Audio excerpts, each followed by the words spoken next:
가볍게 생각하고 시작한 일이 점점 커져요.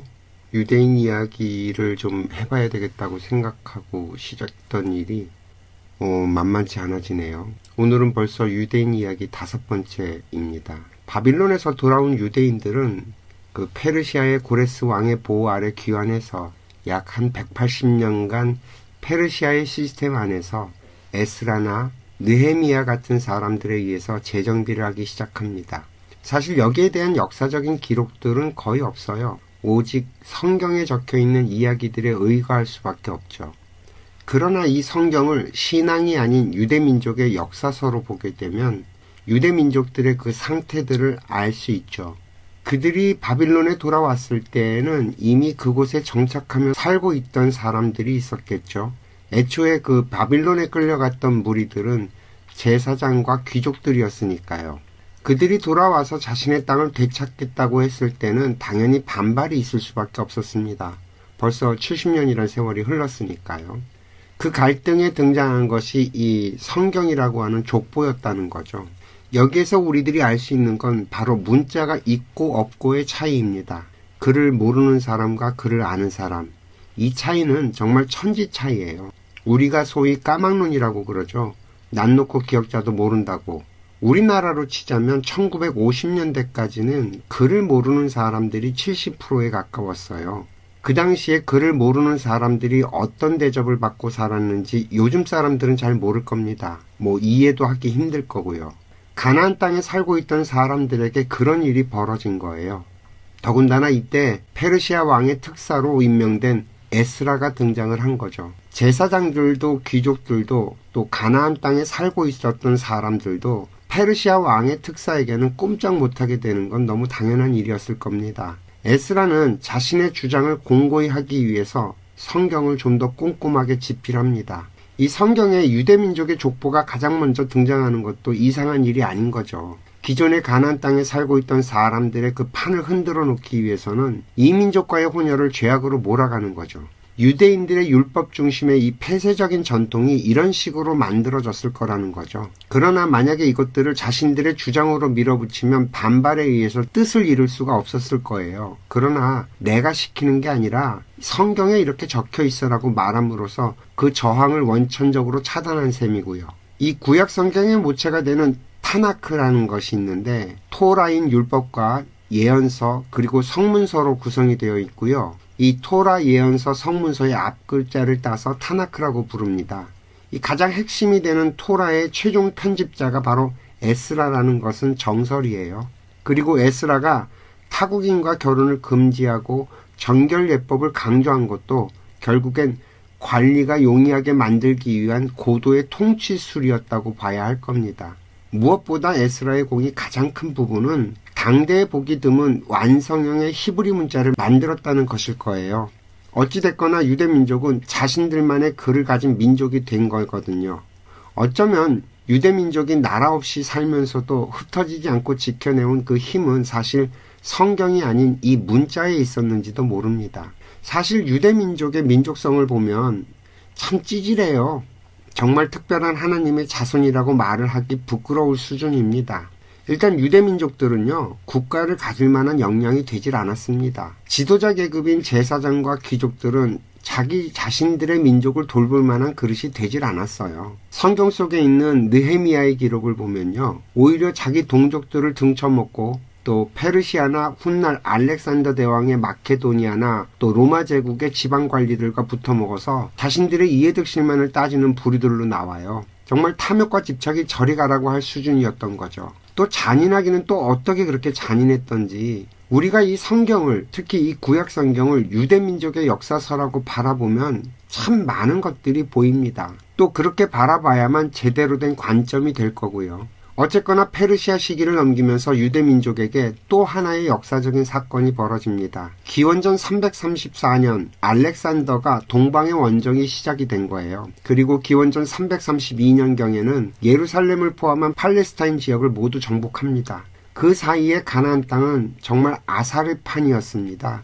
통일된 뭔가를 만들어내질 못했어요. 그나마 유일하게 한 거라고는 이 성경의 원형을 완성한 것입니다. 그 유대 전통의 탈무드라든지 그런 것에 따르면 에스라 이후에 등장한 대회당, 드산헤드린이라는 120명의 현자 집단이 타나크의 편집을 완료했다고 기록이 되어 있습니다. 그런데요, 이 페르시아와는 다르게 알렉산더 제국은 땅만 정복한 게 아니라 헬레니즘이라는 강력한 문화를 강요했습니다. 그리고 알렉산더 대왕은 땅은 넓혀놨지만 금방 죽게 됐고요. 그 결과 거대한 제국이 부하 장군들에 의해서 쪼개져 버리죠. 그 뒤를 이은 장군들은 누가 진짜 알렉산더의 계승자인가를 두고 싸웠는데 이 유대인들의 땅은 포톨레마이오스의 이집트하고 셀레우코스가 지배한 시리아라고 하는 두 거대 세력 사이에 끼어서 계속 이리 치이고 저리 치이고 했던 시기였습니다. 알렉산더가 전 세계를 한번 훑고 지나가는 덕분에 지중해 전역의 공용어가 그리스어인 코이넬 헬라어로 통일이 되어버렸고요. 그 바람에 세상의 중심이 그리스어와 헬레니즘 문화로 바뀝니다. 특히 그 이집트를 차지한 프톨레마이오스 왕조의 프톨레마이오스 2세는 지식과 문화를 선점해서 자기가 최고라는 것을 증명하려고 했습니다. 그들은 알렉산드리아 도서관에 세상의 모든 책을 모음으로써 자신들이 야만인이 아니라 전 세계 지식의 중심이라는 것을 증명하고 싶어 했죠. 당시 유대인들은 전쟁 때문에 이집트와 지중해 전역에 널리 퍼져서 살고 있었습니다. 이 왕의 입장에서는 이 지독하게 말도 안 듣고 자기들끼리 뭉치는 유대인들의 그 행동 매뉴얼인 율법을 자신들의 언어로 읽어보고 그들을 좀 더 효율적으로 통제하고 관리하고 싶었을 겁니다. 또한 이 세상은 온통 그리스어로 돌아가니 유대인들조차도 자기들의 지식을 지키기가 점점 힘들어지던 시점이었어요. 이 70인역 시기에 헬라 문명을 접한 유대인들은 헬라 문명의 이성, 즉 로고스와 부딪히면서 유세교의 그 세세한 규칙이 보편적인 인간의 길을 제시하지 못한다는 그 한계를 느끼기 시작했습니다. 그 지식은 로고스다라고 요한복음 1장에서 예수를 말씀이라고 부른 배경도 바로 여기에 있는 거고요. 지식은 박제된 규칙이 아니라 살아 움직이며 세상을 치유하는 생명의 원리라는 생각이 이 시기에 만들어진 책들에서는 이미 무르익고 있었습니다. 이 시기는 유대교의 율법인 통치규칙이 헬라의 철학인 지혜와 충돌하고 융합하던 시기였기 때문에 단순히 이렇게 해라, 이거는 하지 마라 하는 것을 넘어서서 어떻게 사는 것이 참된 지혜인가를 고민하는 기록들이 남아 있습니다. 그 집회서라고 하는 게 대표적인 건데요. 예수보다 한 200년 전에 쓰여졌다고 합니다. 이 책은 율법을 단순히 지키는 것이 아니라 그것이 자비와 어떻게 연결되는지를 강조합니다. 가난한 자의 생계를 가로막는 자는 살인자와 같다거나 또 이웃을 돕는 것이 제사를 드리는 것보다 훨씬 더 낫다거나 하는 식의 가르침이 여기서 나옵니다. 그 성경 신명기의 통치규칙을 윤리적 지혜로 승화시키려고 노력을 하는 흔적들이겠죠. 지식을 어떻게 써야 하는가에 대한 고민이 이 시기에 이미 싹트고 있었음을 보여줍니다. 비록 이게 유대인들의 성경에서는 결국 배제되고 말았지만 카톨릭 성경에는 아직까지 그 내용이 남아있다고 합니다. 다시 우리들의 이야기로 돌아와서 이집트의 왕은 유대인들에게 너희들만 아는 그 지독하고 신비로운 법전을, 그 구약 성경을 그리스어로 번역을 하라고 명령을 합니다. 당시 이집트는 초대 강국이었고요. 유대인들의 땅은 그 영향력 아래에 있었습니다. 왕이 번역을 해와라고 명령을 하는데 거절하는 건 곧 반역이자 멸망을 의미했겠죠. 물론 유대인들은 자신들의 이 소중한 율법을 남의 나라 언어로 번역해주고 싶지는 않았을 거예요.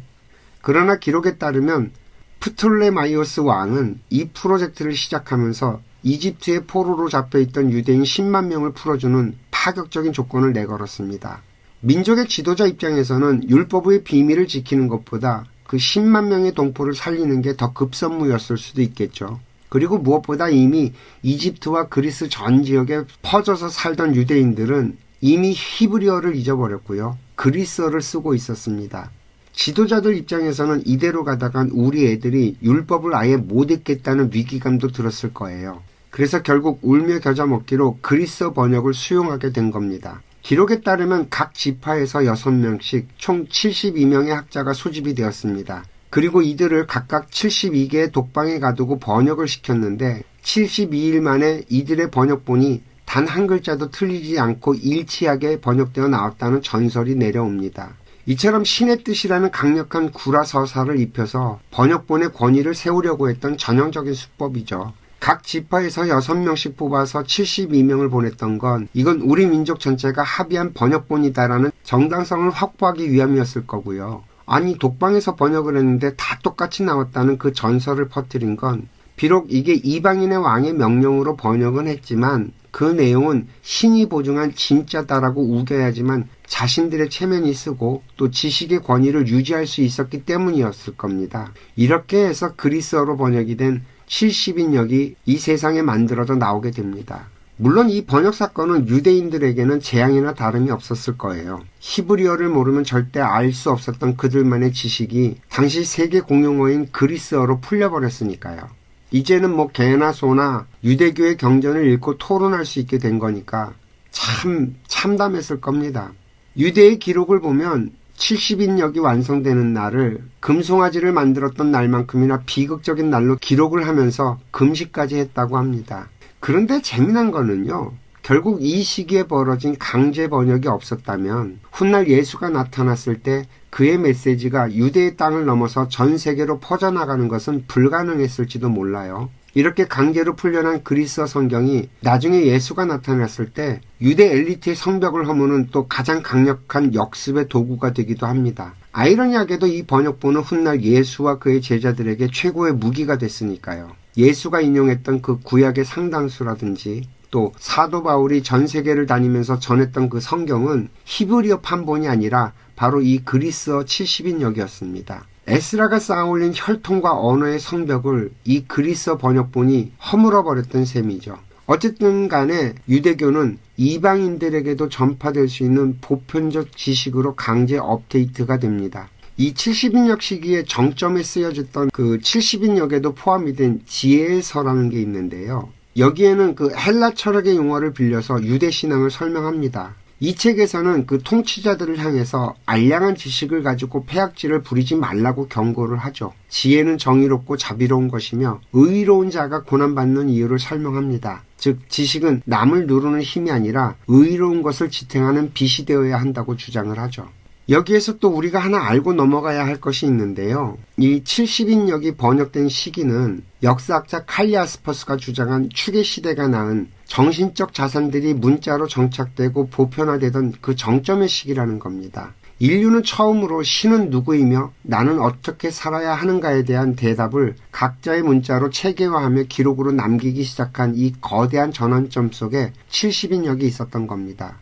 인도의 만호법전이나 중국의 예기, 페르시아 조로아스터교의 아베스타나 이집트의 사자에서 또 신전의 병문이라든지 그리스의 오르페우스교의 금판과 밀교의 기록이라든지 헬레니즘 또 이집트의 헤르메스 문헌도 다 이 시기의 것들이죠. 인도에서는 우파니샤드가 정리가 되었고 불교와 자이나교가 등장했고요. 중국에선 제자백가가 출현하면서 방대한 기록들을 남겼습니다. 문자가 발명된 이후 수천 년간 인류는 농경, 도시건설, 전쟁 그리고 초기 종교 제례를 통해서 엄청난 양의 데이터를 쌓았습니다. 그리고 철기 시대가 도래하면서 생산력이 급증을 했고요. 이것은 인간에게 생존 너머의 생각을 할 수 있는 여유를 주었습니다. 단순한 거래 기록용이었던 문자가 인간의 복잡한 내면과 추상적인 개념을 담을 수 있을 만큼 진화를 했고요. 그 결과 70인역이나 아베스타 같은 정교한 기록물로 나타나기 시작을 한 겁니다. 또한 이 시기는요, 문명권들이 서로의 존재를 본격적으로 인식하기 시작한 때입니다. 페르시아가 그랬고요. 또 알렉산더 대왕의 헬라가 그랬고요. 한나라 같은 거대 제국들이 길을 닦으면서 지식의 흐름이 빨라졌던 시기예요.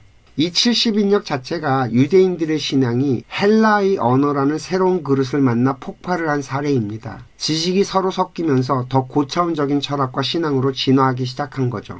인간이 작은 집단의 일원으로만 존재하다가 추계 시대를 기점으로 개별적인 자아를 자각하기 시작했습니다. 따라서 이 추계 시대라는 관점으로 볼 때 70인역의 시기의 기록들은 단순한 민족의 종교적 서적이 아니라 인류 공통의 정신적인 유산이 탄생하던 과정이었다고 볼 수 있다는 거죠. 추계 시대는 단순히 우연히 발생한 사건이 아니라 그 전까지 인류가 쌓아온 경험과 지식이라는 에너지가 임계점에 도달해서 터져나온 지적인 빅뱅이라고 볼 수 있습니다. 어떻게 오늘 이야기는 재미있으셨는지 모르겠네요. 기독교인들에겐 불편한 이야기일 수 있겠지만 유대민족을 바라보는 관점에서 보자면 성경은 유대민족의 역사서입니다. 그렇게 바라볼 때 그래도 뭔가 보이지 않을까 싶어요. 내일은 드디어 유대민족의 축복이자 대재앙이 되는 예수의 이야기를 좀 해보겠습니다. 오늘도 시청해 주셔서 감사하고요. 행복하세요.